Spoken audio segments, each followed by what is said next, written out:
예, 두 번째 포럼 시작하겠습니다. 두 번째 포럼 보수의 유래와 거구 기독교 형성 과정, 우리 장로회 신학대학교 역사신학 교수님이신 이치만 교수님께서 강의해 주실 텐데요.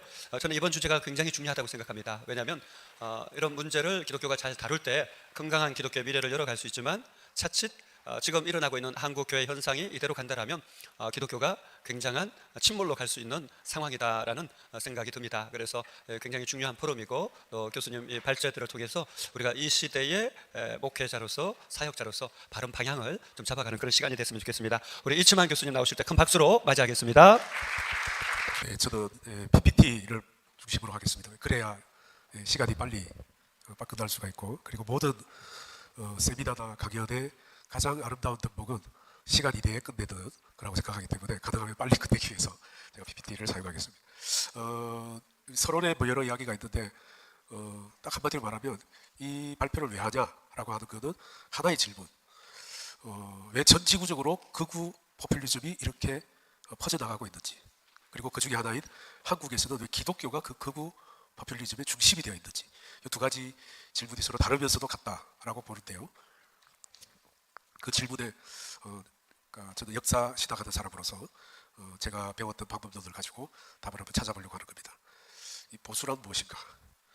컨서버티즘, 이렇게 한자로 이렇게 뭘 지키다 이런 뜻인데, 저 글자가 보이면 제가 읽어야겠죠.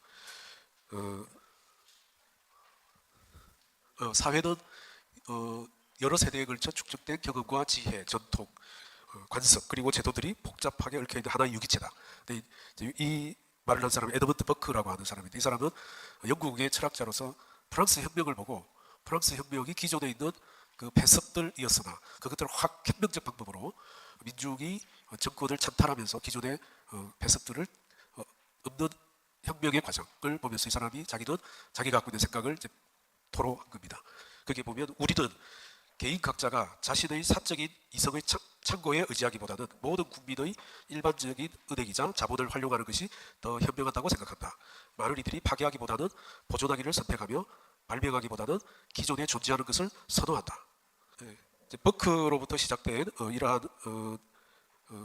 보수에 대한 것은 결국 보수주의의 핵심적인 가치는 즉 전통의 지혜, 기존 제도와 권위에 대한 존중, 특히 이게 중요할 것 같습니다. 사회 구성을 해서는 사회 질서가 안정성을 갖고 있다.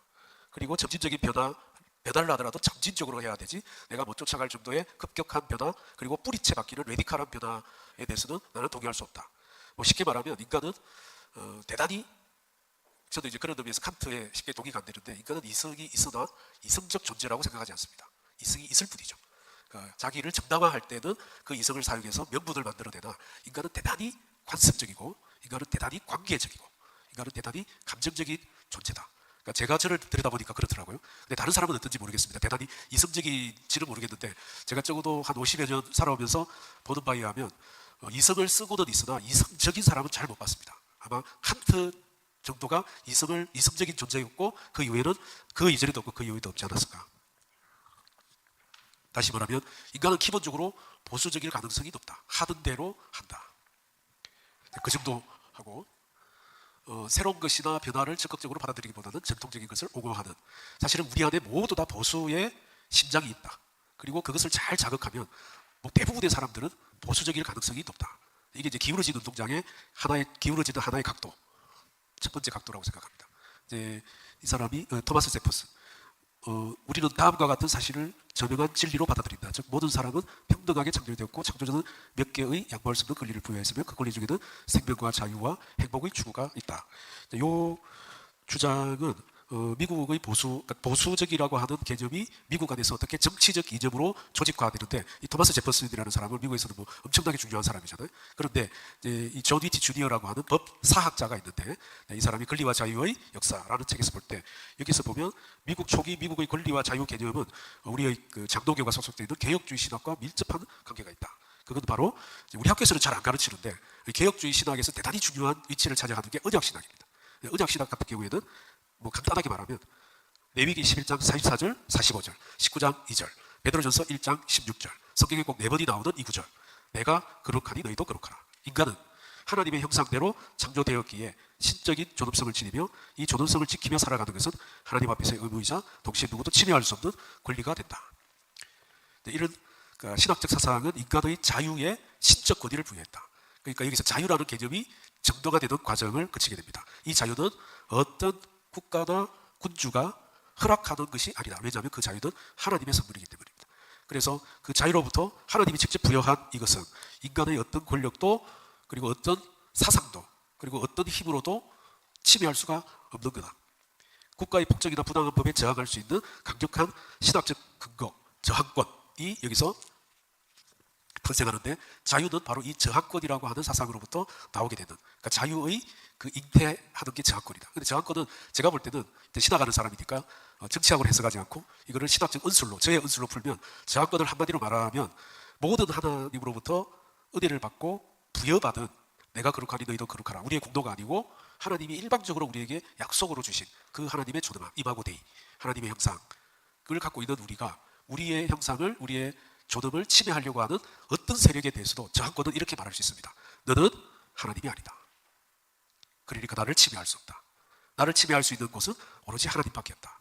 저는 이 저항권이 곧 자유이지 않을까. 물론 토마스 제퍼슨 개인은 이신론에 가까웠지만 그에 관련된 생각들 속에서는 이미 청교도 신학, 그 청교도 신학 안에서도 개혁주의 신학의 언약 사상이 매우 많이 그래서 존 오웬이나 조나단 에드워드 같은 경우에도 그들이 청교도 신학이라고 우리가 말을 하나 내용을 들여다보면 청교도 신학 안에 여러 계열들이 있을 수 있으나 독일의 경건주의라든지 뭐 이런 것들이 들어갈 수 있으나 개혁 신학이 말하고자 하는 바가 정치 사상화되는 데 대단히 중요했다라고 볼 수가 있습니다.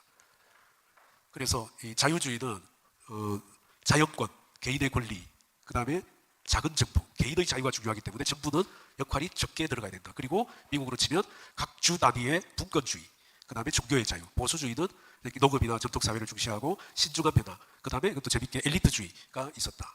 그리고 민주주의라고 하는 것은 제한되어야 된다. 민주주의가 극단적으로 모든 민주주의가 자유롭게 이루어진다면 그거는 개혁주의 신학에서 깔뱅이 신학의 중요한 한 축인 인간의 전적 타락. 그렇게 되면 모든 사람에게 똑같은 민주주의가 허용이 됐을 때는 만인에 대한 만인의 투쟁으로 이르기 때문에 그렇게 해서는 안 된다. 제한된.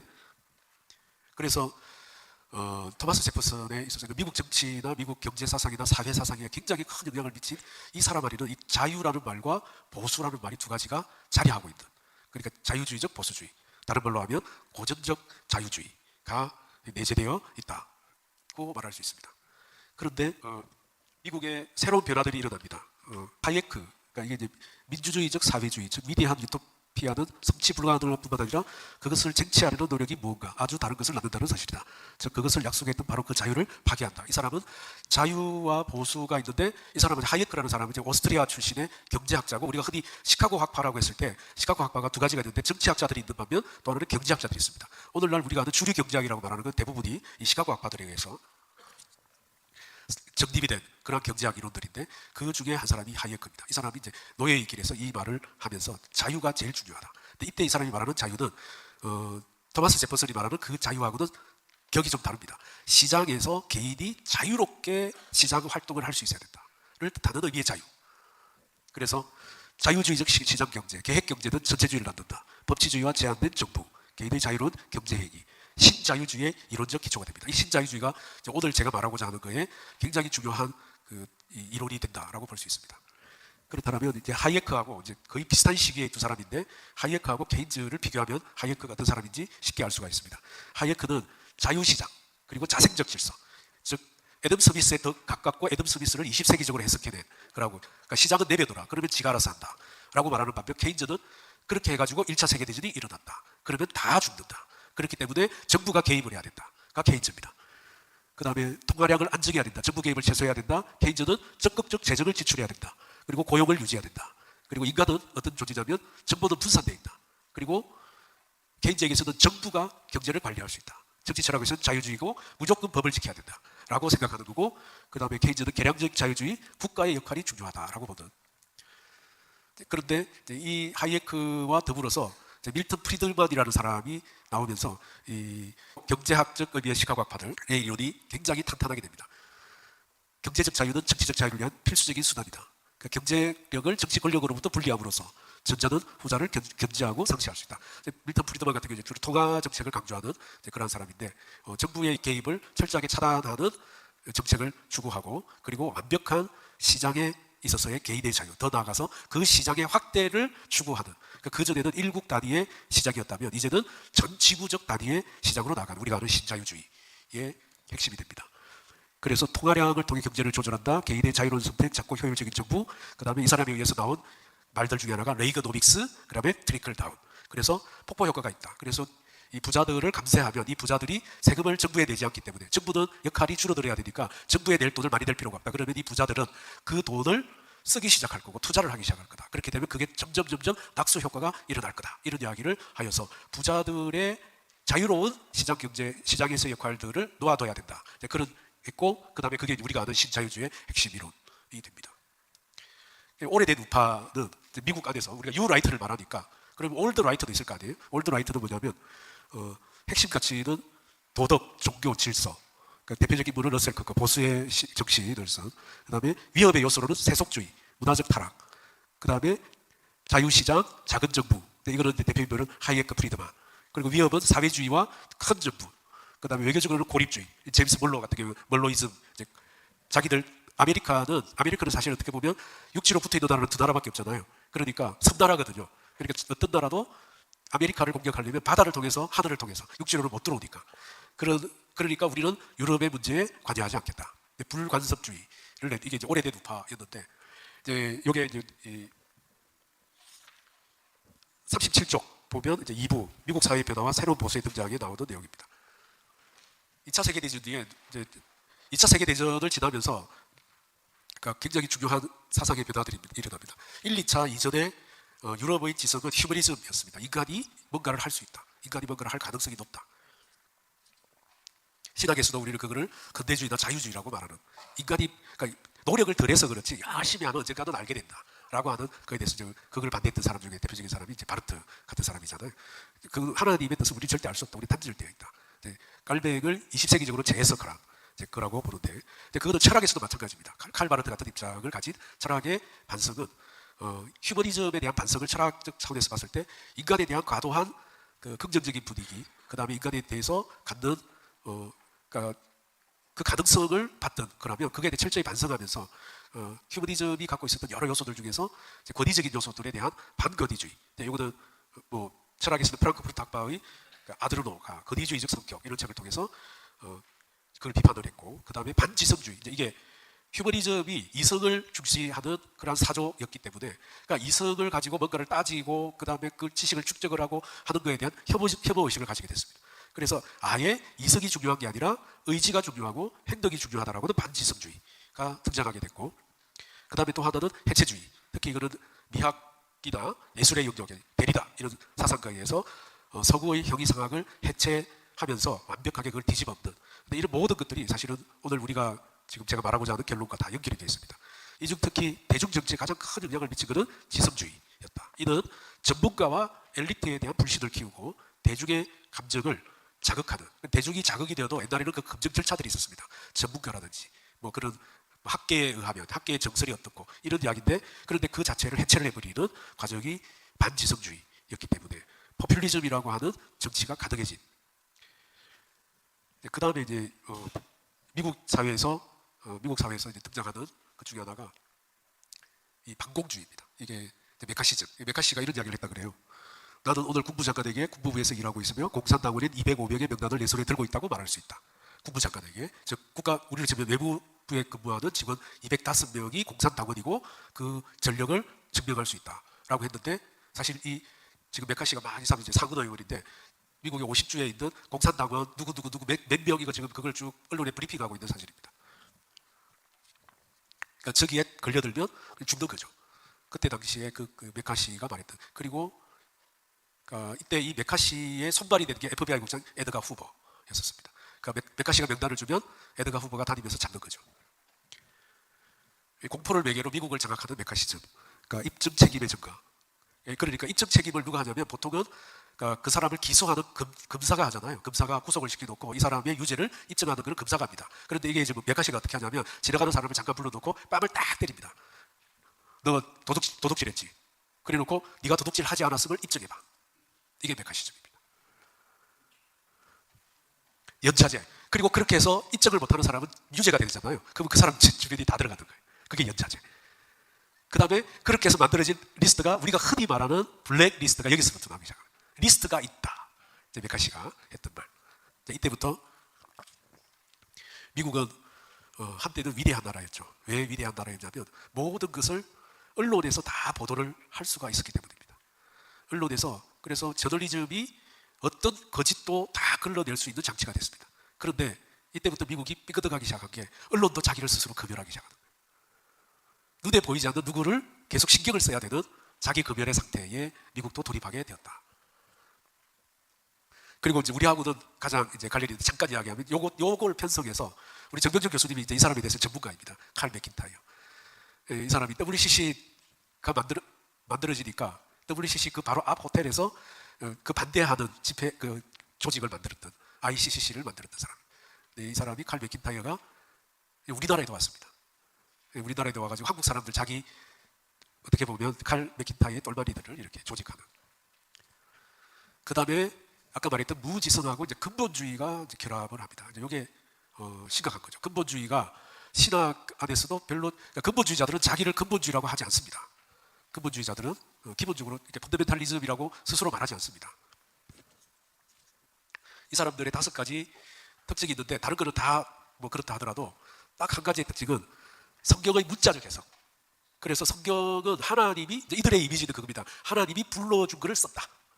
모든 성경의 글자는 하나님의 영감으로 되어 있기 때문에 하나님이 불러준 것을 썼다. 그렇게 축자적으로 영감이 되어 있고 그래서 성서 비평학, 예를 들면 사본을 본다든지 뭐 이런 것들은 절대 있을 수가 없다. 그 다음에 현대과학의 모든 걸 반대한다. 성경에 기록되어 있는 걸. 그런데 이 사람들이 믿는 하나님이 불러준 것처럼 되어 있는 성경은 딱 하나밖에 없다. 그게 뭐냐면 이 미국 사람들에게서는 킹 제임스 버전입니다. 다른 성경은 절대 용납할 수 없다. 그러니까 하나님이 영으로 불러준 거예요. 그러면 세상에. 그리고 그것을 아멘으로 받아들입니다. 우리나라에도 있습니다. 말씀 보존학회라고. 유튜브에서 막 그걸 퍼나릅니다. 자기들끼리. 근데 그들의 말씀은 개혁 한글발도 아니에요. 1938년 나온 개혁 한글발도 아니에요. 킹 제임스 버전이에요. 말씀 보존학회가 보존하려고 하는 게. 그리고 세속적 인본주의를 반대한다. 근데 이 내용이 뭐냐면 공립학교의 창조론을 교육해야 되고 그 다음에 미국의 주류 언론과 헐리우드, 저는 이제 유대자본이거든요. 대부분이 헐리우드 유대자본이기 때문에 주류 언론도 거의 비슷합니다. 그러니까 그런 데서 그리고 연방정부, 거기는 인본주의다. 그러니까 예수를 그리스도로 고백하지 않는 유대자본이 지배하는 미국 안의 그러한 기관들에 대한 공격. 근본주의는 분노하는 미국의 복음주의. 이게 조지 마스텐이라고 하는 근본주의 연구에서 미국의 가장 저명한 사람인데 근본주의는 복음주의예요. 보면 그런데 딱 하나 붙는 관용구가 있어요. 분노를 해야 돼. 누구한테? 우리 안에도 있습니다. 저희 학교 안에도 있습니다. 복음주의예요. 그러니까 에반젤리칼리즘입니다. 근데 에반젤리칼리스트가 분노를 하면 근본주의입니다. 누구에게? 나와 다르면. 나와 다른 사람에게 분노하는 사람, 복음주의자는. 그런데 이건 자기들이 복음주의라고 그래요. 우리나라에서도 우리가 복음주의라는데 여러분들 복음주의 세계협회 들어가 보세요. 완전히 왼쪽에서부터 완전히 오른쪽까지 다 하나입니다. 옛날에는 WEF였는데 지금은 뭐로 바뀌었죠? 지금 뭐로 바뀌었는지 모르겠는데 옛날에 WEF였습니다. 굉장히 범위가 다양합니다. 다양한 게 들어와 있는 게 에반젤리칼리즘인데 우리나라에서는 보수적 복음주의. 근데 보수적 복음주의라는 말이 안 되는 거예요. 그냥 보수라고 쓰는 순간 그거는 근본주의인 거예요. 그렇게 불러야 됩니다. 근데 자기들은 절대 그렇게 불리고 싶어 하지 않아요.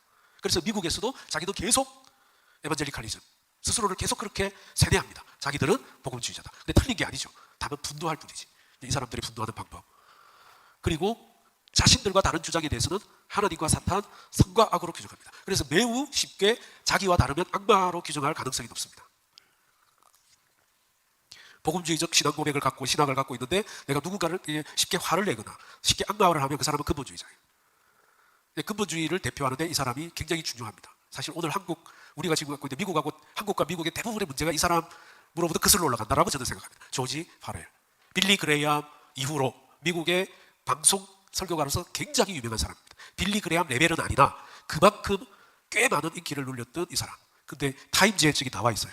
1985년 타임지 같은 경우는 시사 잡지잖아요. 근데 저 사람 침대교 목사인데 목사가 왜 있을까? 제목을 보면 압니다. Thunder on the Right. 우파에 등장한 천둥이다. 천둥같이 등장했다. 왜 등장했냐? 여기 보면 저는 책도 있습니다. 제리 파랄의 The Fundamentalist Phenomenon. 그러니까 이 사람은 오히려 정직한 편이죠. 자기를 근본주의라고 생각하니까. 그가 만든 게 바로 모랄 메조리티, 도덕적 다수. 이 사람이 한 거는 빌리 그레함을 보니까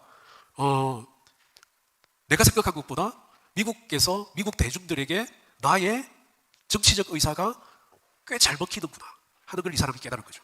그리고 이 사람들이, 그러니까 미국은 투표할 때 투표자로 자기가 등록을 해야 되잖아요. 우리처럼 무조건 투표 용지가 나오는 게 아니거든. 그러니까 자기가 투표자로 등록을 해야 되는데 대부분의 크리스찬, 그때 당시에 그랬던 것 같습니다. 크리스찬들이 투표소가 멀고 하니까 귀찮게 싫이 내가 왜 그걸 해야 돼 하는데 이 사람이 투표하라 그렇게 해서 만들어냈고, 미국을 다시 기독교, 이때부터 어게인 개념이 나오기 시작합니다.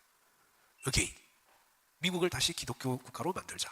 그래서 당신들이 가서 투표해라. 그래가지고 누구에게 투표를 하라고 하냐면 레이건에게. 근데 이거를 똑같이 한 사람이 있어요.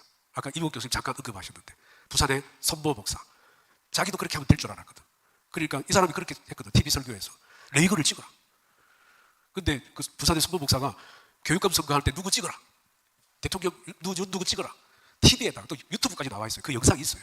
자기 교회에서 찍고 그냥 자기들 교인들끼리 돌아보는 거면 또 몰랐으나 그걸 유튜브까지 틀었으니까 이번에 구속이 됐잖아요. 근데 이 사람 미국에서는 이게 너무나 당연한 거였어요. 우리하고 달라, 선거법이. 미국에서도. 이들이 제기한 문제, 이게 지금 이제 초미의 미국 안에서 보수와 진보를 가르는 리스트업이 된 거예요. 항목의 리스트업이. 낙태, 가족, 그 다음 혼전성 가격이 반대, 학교는 무조건 공립학교도 기도해야 된다, 동성애 당연히, 정치, 기독교적 윤리를 따르는 사람을 지지한다가 아니고 자기하고 정치적 입장이 같은 사람이겠죠. 애국심, 미국은 기독교 국가이고 하나님이 세운 나라다. 이 주장을 도덕적 다수들이 계속 떠드니까, 이게 10년 이상 떠드니까 이게 미국의 근본주의의 하나의, 그냥 교회는 당연히 이걸 주장하는 것이 당연한 종교이다. 그리고 이런 과정에서 미국에서 유라이트, 60년대 리버럴한 사회운동인 히피, 성해방, 반전운동에 반발하는 새로운 그룹들이 생겨났습니다. 그러니까 오래된 보수가 문화 영역에서 패배했습니다. 왜냐하면 언론하고 할리우드를 올드라이트는 장악하지 못했거든. 오히려 그들과 척을 쥐고 지냈거든. 그래 기독교 보수층과 결합한 기독교 대중들, 모랄 메조리티, 도덕적 다수가, 기독교인들이 개별화되어 파편화되어 있고 분절화되어 있던 기독교 대중들이 우리도 힘이 있네, 하나로 모이네. 그래서 오늘날 우리 한국 같은 큰 규모의 대규모 기독교인 집회가 이루어지는 그런 것들이 기독교 대중 정치화, 그전에는 없었던 일들을 만들어내면서 서서히 문화적 영역에도 들어갔고, 오래된 보수는 경제에 집중하였다면 대중 정치와 그 다음에 아까도 봤던 여러 가지 유라이트들이 주장하는 그 주장의 항목들이 등장하기 시작했다. 이러한 지향점은 사회, 종교, 경제, 전략, 낙태 반대, 반독성애, 전통의 가족소, 이게 정상가족 이데올로기라고 합니다. 정상가족 이데올로기는 아버지가 있고 부인이 있고 애들이 있고, 그러니까 여기서 만약에 아버지가 있고 부인은 있는데 자녀가 없는 경우, 예를 들면 한국에도 교회에도 적지 않거든요. 출산이 안 되는 가정들이 있어요. 그러면 따가운 눈총을 받습니다. 정상가족, 자기들이 봤을 때 정상가족이 됩니다. 아빠, 엄마, 아이, 또 하나 더, 강아지나 개. 그리고 그 강아지나 개는 아이고 우리 아들, 우리 딸 이렇게 부르는, 그거가 정상적인 가족이다. 종교도 당연히 근본주의와 결합했고, 종교적 가치, 기독교적 가치 강조하고, 경제는 자유시장, 자본정부 주장하고, 전략은 풀뿌리 정치 조지야. 그리고 대중동은, 그리고 선거에 적극적으로 개입한다. 그리고 오래된 우파와 유라이트의 차이는, 올드라이트는 경제라면 유라이트는 경제와 도덕, 외교는 고립주의라면 적극적 개입, 유라이트는. 올드라이트는 자기들 엘리트들 중심, 그러니까 똑똑하고 잘난 사람들 중심으로 했던 운동이라면, 이거는 굉장히 대중들 중심, 풀뿌리 중심이었다. 종교적 색채는 올드라이트는 약했지만은 근본주의가 결합된 뉴라이트는 매우 강력한 조직이 되었다. 그리고 이제 이때부터 지금까지는 보수였다라면, 그리고 우파였다라면, 이제는 극으로 나아가는 파라이트로 나아가는 기반이, 철학적 기반은 제가 생각할 때 그러니까 포스트 모더니즘의 유산, 그러니까 거대 서사가 붕괴되고 진리가 상대화되는, 그 다음에 상식의 반란, 반지성주의의 매력적인 자기인식. 이 반지성주의가, 반지성주의라 그러면 멍청할 것 같은데, 이 반지성주의 안에서 이 사람들이 굉장한 자기 매력을 스스로, 그러니까 우리 애들 용어로 하면 자뻑할 수 있는 그런 요소들이 있다. 그게 뭐냐면, 상식은 도덕적 우월감을 가진다. 학문적, 사회적 엘리트는, 너네들은 위선자다. 그래서 미국에서는 엘리트 이꼴 위선자가 되는 거예요. 그 위선자이자 엘리트인이 누구냐면 클린턴이었거든요. 미국에서는 클린턴이 엘리트이자 위선자였다. 그리고 상식은 미학적 매력을 가진다. 상식은 자기들이 말할 때는 어센티시티, 그러니까 진정성이 있다는, 그러니까 복잡한 이야기 안 한다. 쉬운 이야기를 하고, 그래서 진정성이 있어서 우리는 매력적이다. 근데 이 사람들이 이렇게 터프한 거예요. 이걸 이제 이 용어가 있더라고. 키치 문화라고. 그러니까 아주 세련되고 클래식하고 이런 걸 싫어하는 거예요. 그걸 하나 이렇게 반 개 정도 꺾어야 그거는 매력적인 거다. 진정성이 있어 보인다. 그 다음에 공백을 지배한다. 쉽게 말하면 철학의 붕괴, 그 다음 형이상학의 해체 이런 것들이 막 일어난 그 공백을 지배하는 게 뭐냐면 음모론들이 나오기 시작합니다. 설명할 수 없으면 무조건 음모론을 갖다 붙이는 거예요. 이때부터 반지성주의가 나타내는. 그리고 대안적 사실. 그래서 상식적, 자기는 매우 상식적이고 그래서 건강하다, 위선적이지 않다. 오센티시티가 있는 나가. 그동안 핍박받아왔고 그런데 나는 이제 그 상식에 준하는 진실의 수호자이며 나의 분노는 정의로운 저항으로 정당화된다. 그래서 나는 분노할 자격이 있다.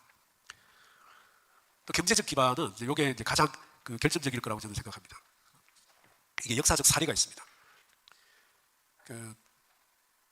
거구가 뭐냐? 한마디로 말하면 저는 이렇게 말할 수 있을 것 같습니다. 거구는 분노를 조직하여 정치 세력화하는 사람들. 분노를 조직하는 겁니다. 보수는 뭐야? 보수는 이익을 제한하고 세력화하는 사람들. 이익을 제한하고 그것을 조직화하여 세력화하는 사람들. 진보는 뭐야? 진보는 정말 허무한, 저는 제 생각에는 허무합니다. 진보는 뭐냐면 이상과 이념을 제한하고 그것을 조직하여 정치 세력화하는 사람들. 그러니까 보수는 이익을 쫓고 진보는 이상과 이념을 쫓는다면 분노는 전혀 다르게 거구는 분노를 조직화해서 세력화한다. 그 역사적 사례가 바로 제1차 세계대전이 끝나고 난 바이마르 공화국. 제3제국이 들어서기 전 전쟁에서 패배했습니다. 그리고 바르세유 조약에서 엄청난 배상금을 지급해야 되고 땅 조가리를 한 8개 나라한테 독일이라는 신성 로마 제국이 갖고 있던 그 땅 조가리를 8개 나라에 다 나눠줘요. 심지어는 자기들이 아주 우습게 봤던 체코 이런 나라한테도 자기 땅을 쪼개줘야 되고 폴란드한테도 땅을 쪼개줘야 됐고 그러니까 독일 사람들이 분노하기 시작합니다. 왜 우리가 패배했지? 왜냐하면 독일이 패배하기 일주일 전까지 아무도 몰랐어요. 왜냐하면 언론에서는 계속 승리한다고 했거든요. 독일이 이기고 있다. 독일이 이기고 있다.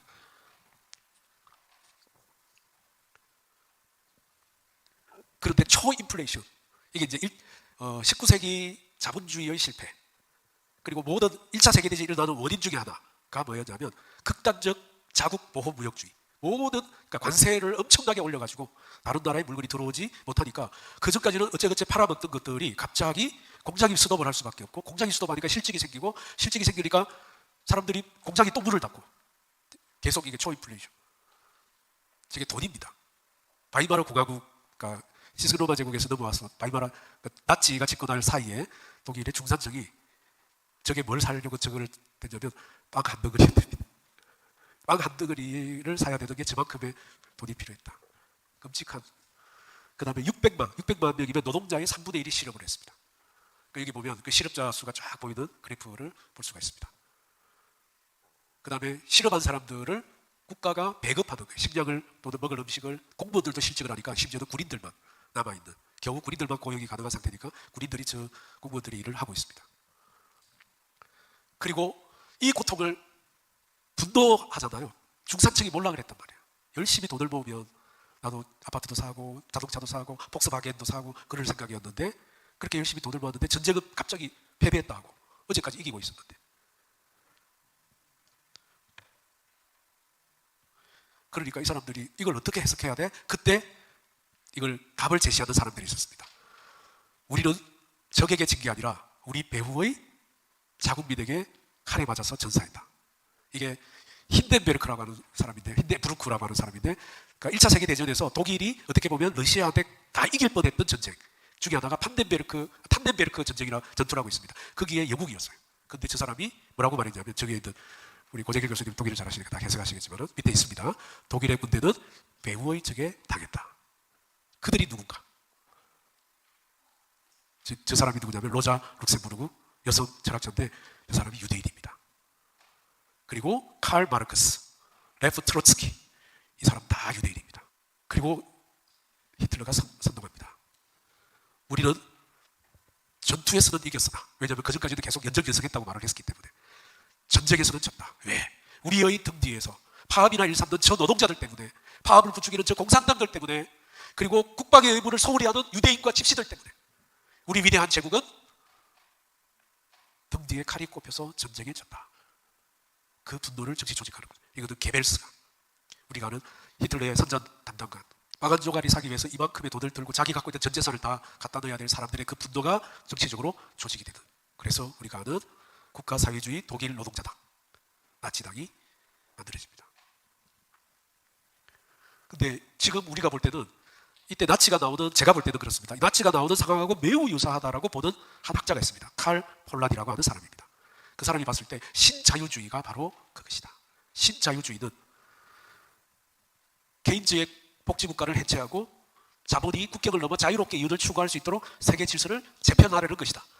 그러니까 폴란이가 말하는 이중운동이라고 하는 건 뭐냐면, 시장이라고 하는 게 있고 그 시장은 사회 안에 있다. 그런데 이 시장이 사회 바깥으로 나가려고 자기만의 독자적인 공급과 수요의 법칙으로만 움직여 굴러가려고 하면 반드시, 이게 시장의 확장이라고 하는 하나의 방향이라면 반드시 그 시장을 품고 있는, 이 폴란이의 용어에 하면 embedded, 내장 이런 뜻입니다. 그 안에 들어가 있는 거예요. 떼내면 안 되는 거예요. 그런데 그 시장이 들어가 있는 사회가 반드시 자기를 보호하기 위해서 반대로 움직인다. 이게 진짜 운동 같은 겁니다.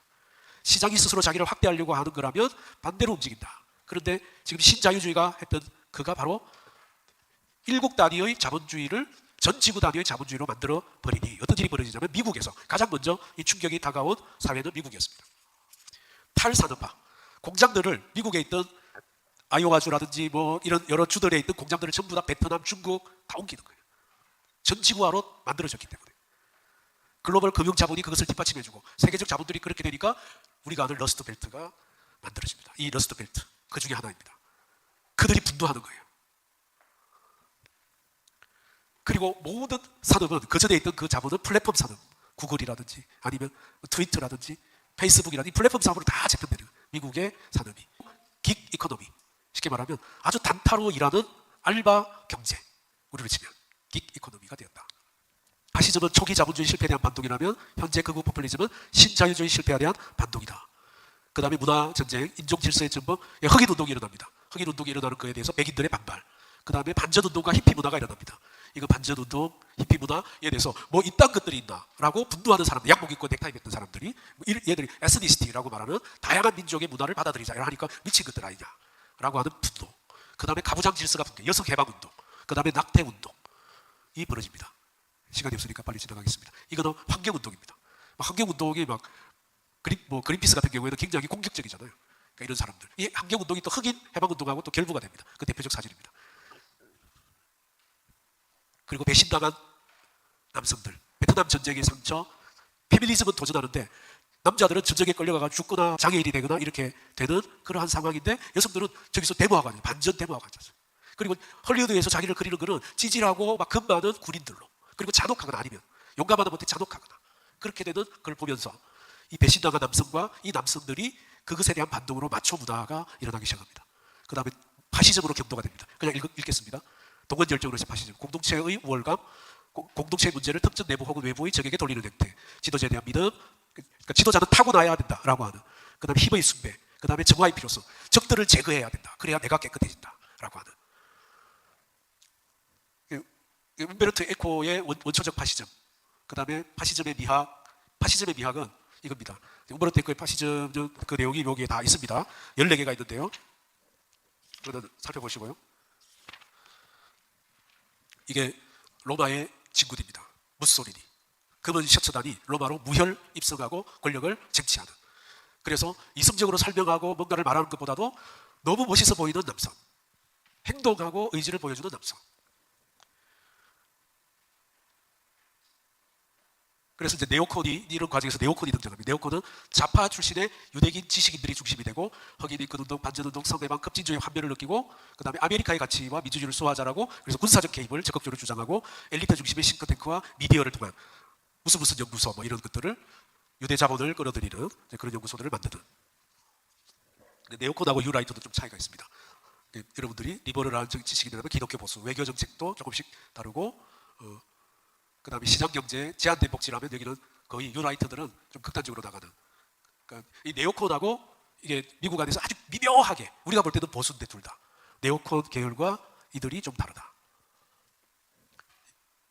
이제 보수 우파, 진보 좌파, 인간의 본성, 정부의 역할, 여기 참여하시죠. 한국 해야 되기 때문에 한국으로 이제 넘어왔습니다. 예. 이제 한국 같은 경우는 제가 볼 때는 세 가지 척의가 있다. 제 1척의는 내면화된 적과의 신성화된 위계, 이게 이제 반공주의.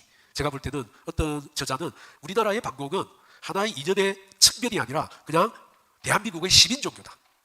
이 종교의 신앙을 고백하지 않으면 대한민국에서 살아갈 수가 없다. 반공은 시민 종교다 라고 주장하는, 그것과 교묘하게 들어맞는 유교적 질서, 상명하복, 위아래가 있는.